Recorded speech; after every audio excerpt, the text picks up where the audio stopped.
Does your life spark joy? I'm not asking if your life is good or if life feels okay.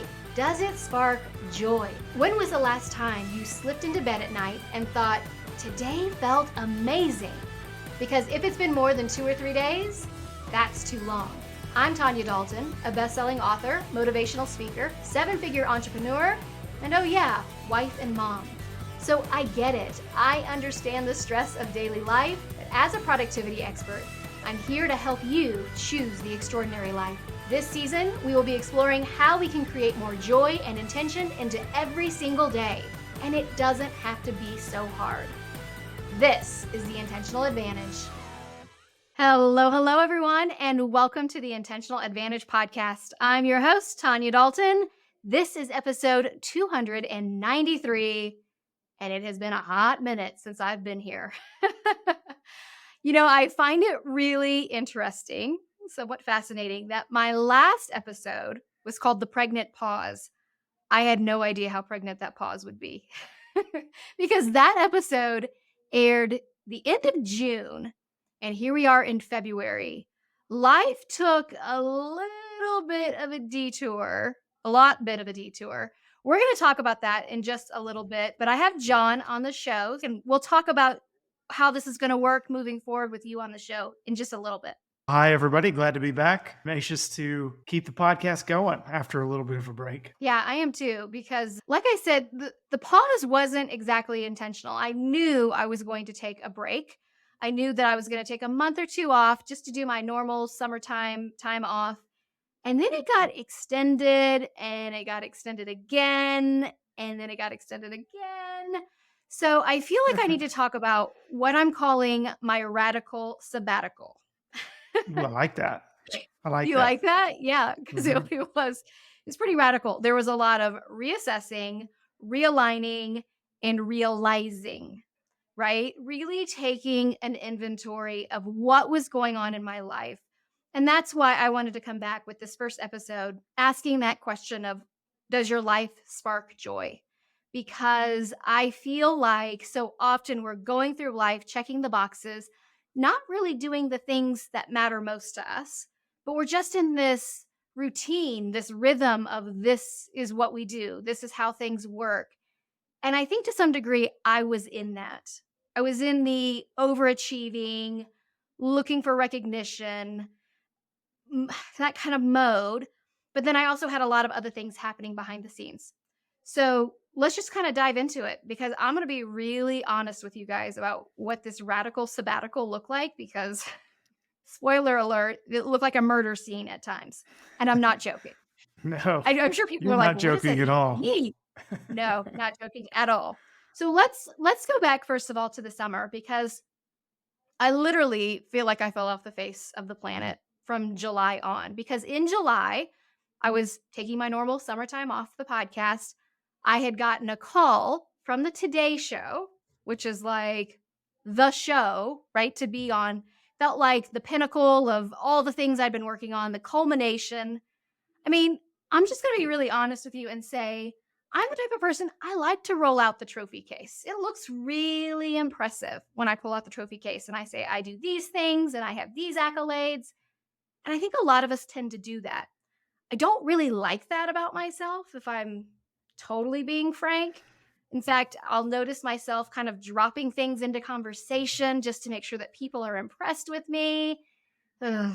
And that's what I've been caught in this trap of doing, right? This trap of, how does everybody else see me? So Yeah. there Well, I we all do am. that. So I don't want you to feel Okay. bad about it. Well, Everybody does that, right? that's true. That's true. I think you're right. Everybody does do that. But for me, it was like, okay, the Today Show called. They literally called me. So that was a really big deal. Hey, can you fly up here to New York? We'd love to have you on the show. Al Roker has this idea for this segment. We'd love to have you. Oh my gosh, yes. We dropped everything. We were supposed to be on vacation with my best friend Erica, who was on the show last season. Supposed to be on vacation with Erica, and we had to cut that vacation short for me to go up to New York. I did have Erica go with me, so that was a lot of fun. We had a great time. But here's the thing that I don't think anybody ever talks about. Going on the Today Show feels like this giant accomplishment. that cost me over $1,000 to go do because they don't pay you to go on the Today Show.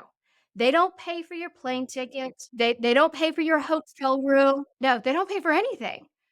So there I am taking my pictures, right? In front of the Today Show, doing the things, being all excited. And I left there and I thought, what am I doing this for? Am I doing it because it just looks really damn good to everybody else? Or am I doing it because it really fulfills me? And I sat and thought about that for a while. Not that I don't want to go back on the Today Show. It was fantastic. And I have to be honest, the staff, everybody behind the scenes was so amazing. The producer of the show was fantastic. But it just really made me start questioning, why am I doing these things? Am I doing these things for me, or am I doing these things because it looks so good to everybody else? So that was the first thing that kind of made me pause. The very, very pregnant pause, apparently. It's it was Yeah. it made me think, and it made me question and wonder whether these were the things I wanted to do. And in the meantime, behind the scenes, I was dealing with a lot of health issues. And I have to be honest. I feel like I've said I have to be honest several times, but that's really what I'm wanting, is to just lay things on the table and tell you what happened, where I was, what it looked like. But I have thought long and hard about whether to share with you what was going on behind the scenes with my health, because I feel like we have done such an excellent job as a society normalizing menstruation, right? It's not even a big deal to say that. I can say that to my dad. I can say the word menstruation to my dad, and he doesn't even flinch or bat an eye, which is fantastic. But we don't Hmm. talk about the other end of the deal. We don't talk about menopause or perimenopause or all that goes into leading up to that. And for me, this past year has been rough, to put it mildly. And for those Hmm. of you who are under the age of 40, you probably haven't experienced this yet, where you go to the doctor and it doesn't matter. It doesn't matter what your symptom is. It could be, I'm not sleeping well at night, or I just kind of feel spacey, or I stub my toe and it hurts. The doctors will say, oh, it's just a symptom of menopause. Oh, that's just menopause. Everything's a symptom of menopause because they don't know what the symptoms really are. I think that was the most shocking to me is I wasn't really surprised that there's not a lot of information out there. But when you would go to the doctor, whether that's your, general practitioner doctor or even your gynecologist, they really didn't have any answers, right? It was like you were just saying, it was always like, oh, you're premenopausal, right? But there was no other Mhm. discussion beyond that about why this is happening, or this is what you can expect, or this is how long it should take. Here's what we can do. It was just kind of, even by the medical people, dismissed. And it was weird and frustrating, I know, for you. And to me, it was upsetting, that it's that almost taboo to deal with it. Part of it is, honestly, in diving into a lot of the research with it, most doctors don't get more than a half a day's training on menopause and what those symptoms look like and what it is. And they just lump everything that women experience into this bucket of menopause or perimenopause. And that's a problem. So, for me, just to let you guys know what was going on behind the scenes, I was having excessive periods where I was losing sometimes 2 plus cups of blood at night, 2 cups or more. And I would get up in the morning and it would look like a murder scene. I'm not kidding. I literally had to call the kids into my room and say, I need you guys to see what this looks like, because if something were to happen to me and I were to disappear, I need you to know that dad did not do anything to me because it looked that horrific. And in fact, as we were getting into, after the Today Show, so after July, I started having a period that did not stop until January. So I think from July until January, I had 5 days where I was not having a period, where I was not bleeding. And this is a thing that a lot of people don't want to talk about. I think because it's kind of, I don't know. For some reason, it's taboo and it makes us feel like we're turning into old women or something. I don't know what it is. I Mhm. wanted to share it with you because I knew that my body was telling me, you know what, you need to stop. You need to take a break. You need to take a step back. We need to focus in on this and take care of you before you go back to doing the podcast, before you go back to doing other things. So it was really important to me to listen to my body. And I think so often we don't listen to our bodies. We don't take the pause. We don't. And I know, let me just say this. I know that for me, being able to step away from work is a luxury. That is nice. I've worked really hard to create a nest egg. John works hard and is able to make enough income for us to live, which is fantastic. But even like taking a break or kind of stepping back, not always pushing the gas. We're always going for the next accomplishment. We're always going for the next rung of the ladder. And no one says to you, you don't always have to keep growing. It's okay to have a plateau, a very intentional plateau where you just breathe. I mean, think about it. Life is like a marathon. And can you imagine if you're at a full sprint the entire time during a marathon? But we don't think twice about doing that in our daily lives, that we're just going and pushing, and that if you aren't growing, you're dying, is that whole belief out Right. there, which is the hustle culture. As much as I'm anti hustle culture, I totally bought into that. If my business wasn't growing, it was somehow dying. If I wasn't setting these ridiculous goals, I mean, people say if you don't set a goal that scares you, you're not really setting goals. And I think it's okay to sometimes say, you know what? I need to take a step back. I need to breathe for a little bit. I need to walk on this part of the marathon. That's not failing. It's taking care of you. And that's the part that I feel like is missing in a lot of the conversations we're having in today's world. So for me, this whole health issue caused me to stop and ask questions. What's going on with my body? What do I need to do? Do I need to keep pushing the gas pedal down? Or can I let up a little bit? So I chose, which is very anti Tanya, right? Like I'm a go, go, go girl.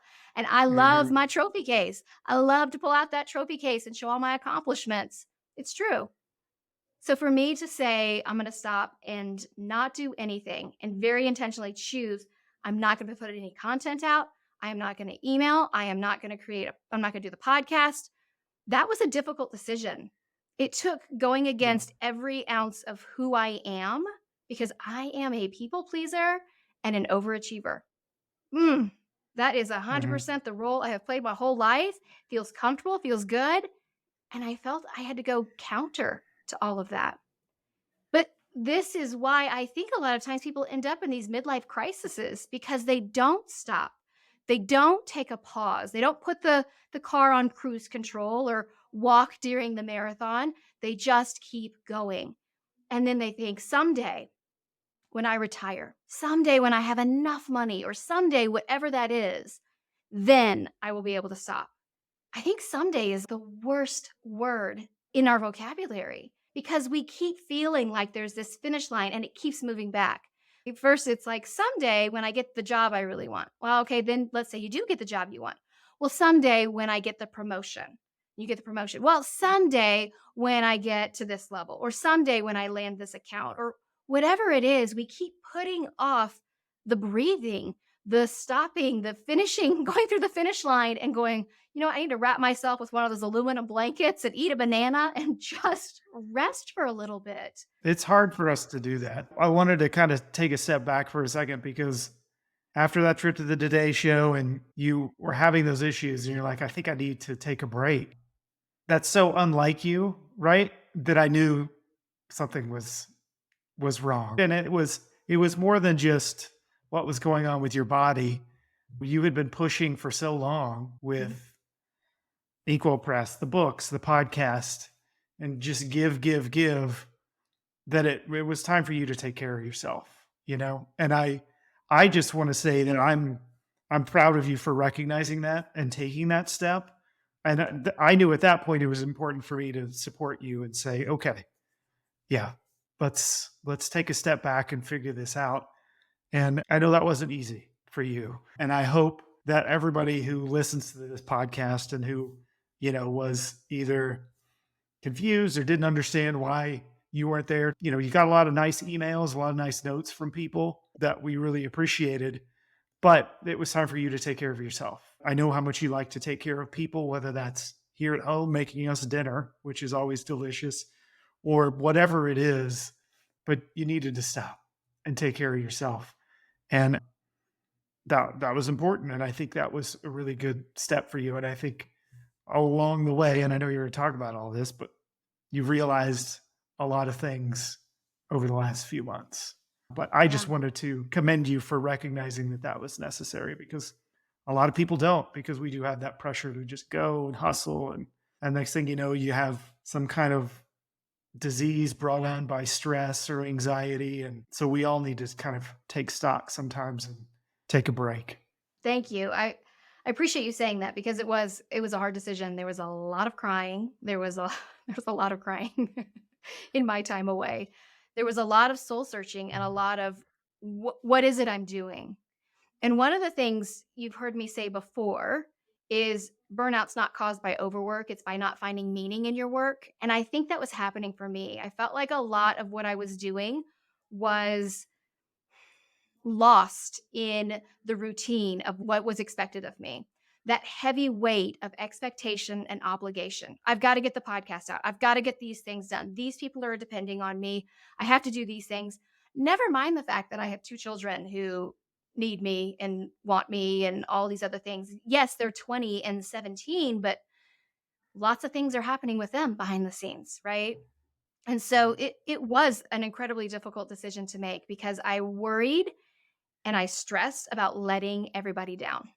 And I think that's what we do is we're so busy worrying about everybody else, we don't take stock of the fact that I mean, you've heard me say this before, you cannot shine your light on others if your battery needs recharging.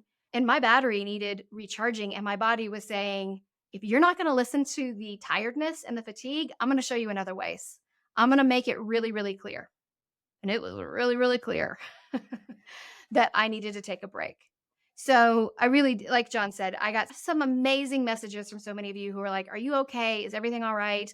I can't tell you how much that meant to me because part of what I think was eating away at me was this feeling of talking to the void. I felt like, that scene in Stranger Things where Eleven goes and she goes into the void and it's just this dark room and she's like, hello, hello, hello, hello, right? And no one's there. And sometimes when you are doing what I do with the podcast and writing books, it can be very isolating. And I feel like here I am pushing things out and I don't get that return of energy. I'm putting a lot of energy out and I'm not getting energy in because I'm not having that interaction and that energetic exchange that I love. I mean, that's truly one of the things that fires me up and gets me excited is when I'm talking to people or even when we're chatting back and forth on a discussion thread and they're like, oh, yes, I love that. And I can feel them getting fired up. That lights me up and that energy feeds me. So, John, you kind of alluded to this, but this pause for me caused me to rethink how am I doing things? Do I like how I'm doing them? So clearly, I still like podcasting. I love coming on here and bringing this back. So I'm excited to be bringing this back. But one of the things that I really felt was missing was that sense of community. Many of you know I left social media January 1st of 2022. Oh my gosh. And I feel like when people ask me like, "How was it? Do you miss social media?" I'm like, I feel like I got an energetic haircut. You know when you get your haircut and you're like, "Oh my god, it feels so good." That's how I felt with leaving social media because I wasn't mud wrestling with the trolls and the comments. I wasn't dealing with the snarky, passive aggressive comments. I wasn't dealing with any of that. Or can we even discuss the creepy DMs I got on a regular basis? Oh, God. Do I we had have so to? many creeper men saying weird things to me in my DMs. Not okay. So it felt really good to leave social media. But the thing I missed was you guys. I missed the interactions I would have with you, where sometimes you would comment and I would comment back, and then you would comment again, and we would have this exchange. And so when I was away on this radical sabbatical, I thought about that. That's one of the things that I really wanted to bring back. And so because of that, I'm wanting to reiterate and change. I told you the radical sabbatical is right, it's reassessing, realigning, and realizing. So some of the realizing I did was I missed that. I want to realign with what's important to me. And I really did have to reassess like, oh, do I like what I'm doing?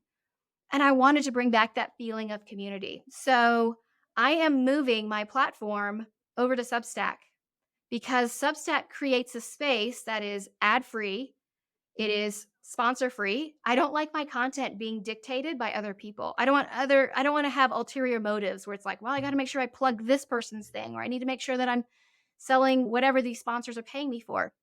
I didn't like that model. And I didn't like the algorithms. I also didn't like the creepers of social media.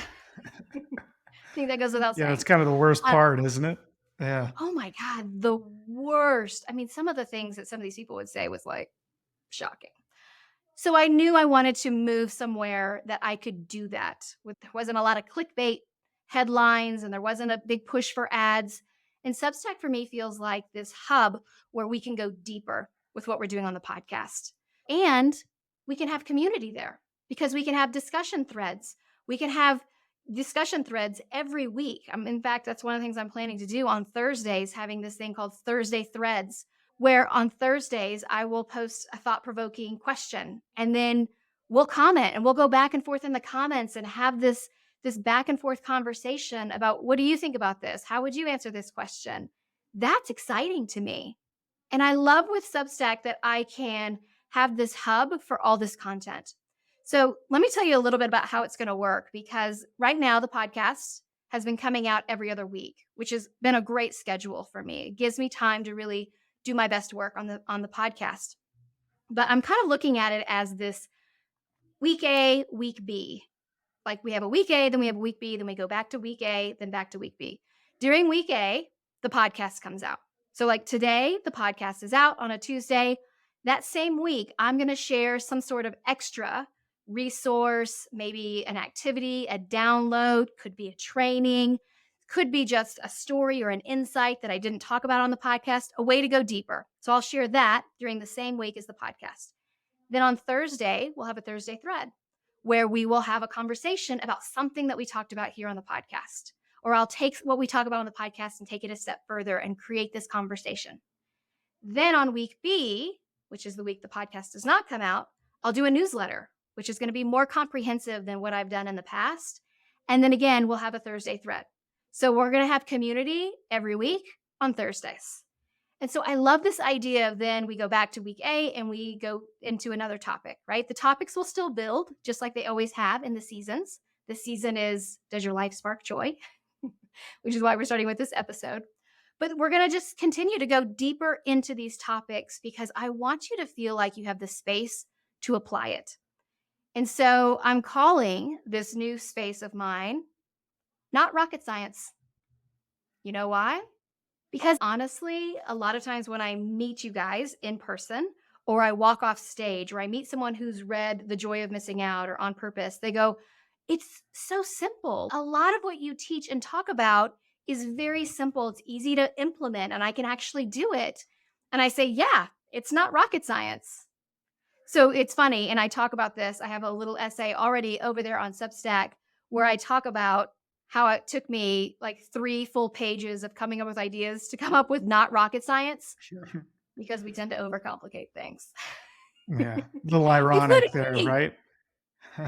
It's totally ironic. We all overcomplicate things. So it really is this idea of allowing us to go deeper. The other change that's coming is that John is going to be on the podcast as my producer. So, not a co host, but he's going to be here making comments, being the snarky voice in the background from time to Yeah. time, More like a adding in goofy his own 2 cents. sidekick, right? Yeah, like the goofy sidekick. So, adding Mhm. in his 2 cents for here and there. And part of it was I feel like I go to this room right here where I'm standing right now, and I go and I stand in front of a camera and I talk, and there's nothing coming back. And I really was enjoying a lot of these conversations I've been having with other people. And so, who do I like to converse with more than my husband? I can't think of anyone. So, he's going to be on the shows with me. To be honest with you, it's not going to be probably a 50-50 conversation because my sweet, fantastic introverted husband is like, hell no, I don't want to be a co host. I want to talk maybe 20, maybe 30% of the time. Yeah. Well, let's be honest. Most of our conversations are not really 50-50, are they? You're Well, you're okay. before the talker, right? Let's be honest. You married me so the conversations wouldn't have to be 50-50. That's the balance I was looking for. I like the 70-30. That's more my Exactly, style. exactly. That is more your style. So he's gonna be here on the shows with me. If I have a guest, and I do already have a guest lined up for this season, really excited about, he won't be on because I will be having a conversation with that guest. The funny thing is, or I guess it's not so funny, I actually love this. We get so many emails when we have John on the show anyways, because people are like, "I love the way you guys banter," and this is how we talk all the time. So again, 70-30. So it's totally normal for us. So that's how it's going to work. I am going to tell you that I'm going to continue to give out free content as much as I can.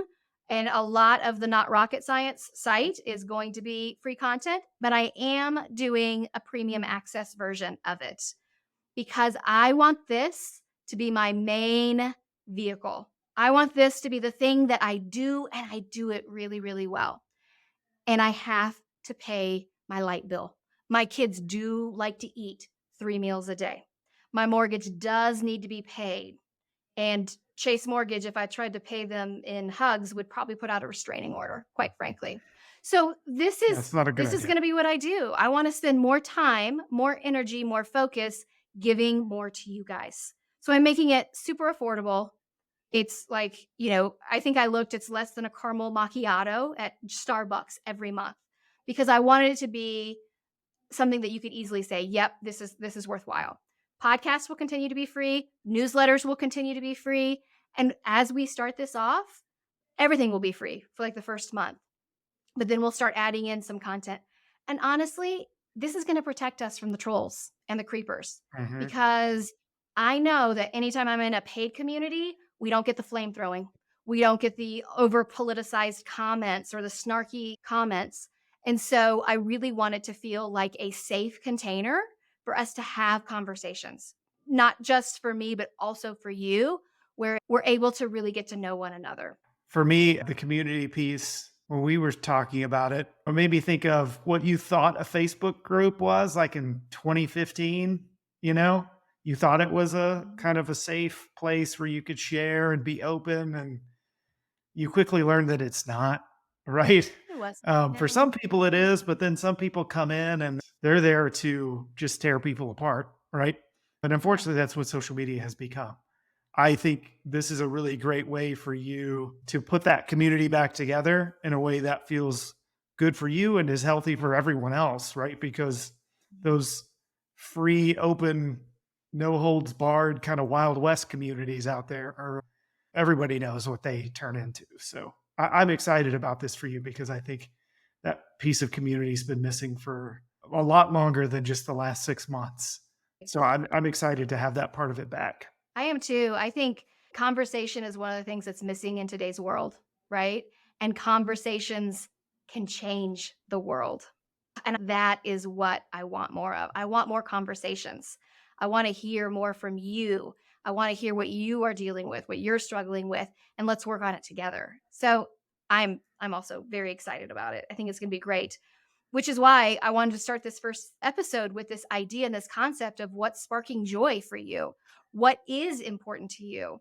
With the whole Marie Kondo movement that happened over the past 10 years, we've talked about what sparks joy with your belongings, what outfits you wear that spark joy. But what about sparking joy in your life? What is it that really ignites you and recharges you? It's not just about, oh, I like this. It's what recharges you. When you get really clear on what those things are, it makes it so much easier to navigate and move forward. It really does. And I know for me, this pause has been great for me asking those questions. What makes me happy? What sparks joy for me? What are my essential needs? Right? And essential needs is something that I have shared with a lot of people who've taken my courses in the past. And it's actually one of the first things we're going to be doing and putting over at the Substack site. So I'm really excited about that because I already have the first activity for you to dive deeper to figure out what does spark joy for you? What does bring you happiness? So I'll share the link to that here in just a little bit. But I really want you to figure out what are the things that make you happy? What are the things that bring Not just like, oh, yeah, I like that, or yeah, that's okay. What sparks joy for you? I have a good friend who she was telling me the story the other day about the fact that her mother-in-law had come to visit and stayed at her house, and she had gone away with her husband, and they came back from their trip, and her mother-in-law was like, "I recondoed your house." And she said, "What? Wait, what?" She said, "Yeah, I threw out all the things that didn't spark joy for me. I didn't like those towels you had, so I threw them away. And I didn't like this in your house, so I threw them away." And I'm like, "Oh my god. It's not about Kind what of missed sparks the joy for point other there, people." right? Missing the point. It's not about what sparks joy for others, it's what sparks joy for you. So, we're gonna be And exploring that idea and that concept throughout this whole season. We're gonna be talking about all kinds of things, including our next episode, which will be about setting up your morning for success to feel really intentional, what sparks joy in your mornings, really getting clear about what it is you want, you desire, you need, because we all do have needs. We have essential needs that have to be taken care of for us to feel whole and good and recharged, right? And so I'm really excited about that activity. So you'll be able to go actually today, once this goes live, that activity will be available. Just go to tanyadalton.com/connect because that's what we're going to be doing there. We're going to be connecting. So you can already see we're going to take this a step further. And then on Thursday, we'll have a discussion thread where we're going to take some of these ideas and take it a little bit further. So this is very exciting for me because truly, when we find what sparks joy, when we find what makes us really, really happy, it makes all the difference in the world. I can't tell you how good it was for me to take this step back, to take a breather, to focus in on truly what did my body need, because I'm still working through some of those health issues. What does my body need? What does my mind need? I also did some therapy mhm, while I was gone. Still in therapy. Feels really solid. Not gonna lie, I'll probably bring in some of that into the podcast and into the Substack as well. And, just being cognizant of what it is I want in my life, what it is you want in your life. So let's get really clear on that. I think one of the things that you have discovered in the past 6 months while taking this break is that you do love writing and you miss writing. And I know, and I'm pretty sure there's a podcast episode about the last book and when that came out and everything that happened with the publisher because it was kind of a nightmare. But that kind of killed the joy of writing for you for a while. And I'm excited that this is now going to give you the opportunity to start writing again. There'll be obviously, this is a shorter form than a book, but it gives you a reason or a platform or, another vehicle to write again. And I think that's important to you. And I'm happy that this radical sabbatical, that's one of the things that has come back around because I know that you missed it. And I could see in your face when you discovered it that this was like, oh, good, I get to do this again. And it doesn't feel heavy anymore. It feels like a release, a way of being creative. And I'm excited to see what all those pieces that you are putting out there on those. Is that the A week or the B week? I'm not sure, but whatever that week is that you're writing, I'm excited to read all of those things. And I hope everyone else is too. Yeah. Well, we'll get the flow as it starts going. It may seem confusing with A week and B week, but you'll start to get it. It'll start to flow really easily. You know me, I like a little bit of structure. That's what I like about productivity. It gives me a little bit of scaffolding so I know what I need to work on and what I need. So that's the beauty for me of the A week and the B week. But it'll flow really easily and really nicely because I think you can do things that make you happy and it can feel easy. I'm thrilled to be back. I'm thrilled to have you here listening. I cannot wait for this new iteration of what we're doing, and we're going to do it together. So I hope to see you over at Not Rocket Science. Go to tanyadalton.com/connect to sign up. Those of you who are already getting my newsletter, my emails, should have already gotten an email from me last week letting you know I was bringing you over. If you didn't, make sure you head over there and subscribe. So tanyadalton.com/connect. This is going to be a lot of fun. And I'm excited about John and I doing the show together. I think there's a lot of things that, there's a lot of things that spark joy. John is one of the things that sparks the most joy for me. So I'm thrilled to have you here, John. Thank you. I'm glad to be here. I'm glad to be a part of it. It's always fun. So I'm glad I'm going to be a part of it almost every week. So that'll be great. He says that now. We'll see how he feels in a few weeks. All right, everyone. I hope you enjoyed today's episode. I hope it gets you thinking about what sparks joy. Don't forget to head over to tanyadalton.com/connect. I have a whole activity for you to do to help you discover your essential needs. So head there now. If you're already on my newsletter list, you already probably got that email from me this morning. All right. Until next time, I want you to keep this in mind. When we take the time to pause, when we take a step backwards and we really allow ourselves to reassess, realign, and realize what is important, that's when we've got the intentional advantage. Ready to take action on what we talked about on today's episode? The easiest way to get started is my 5-minute miracle mini course. It's normally $97, but you get it for free when you join my free Substack. It'll boost your productivity and it will double your happiness. Plus, you'll get access to all kinds of extras from the podcast. Just go to tanyadalton.com/connect. And don't forget to follow the Intentional Advantage on your podcast player so you never miss an episode.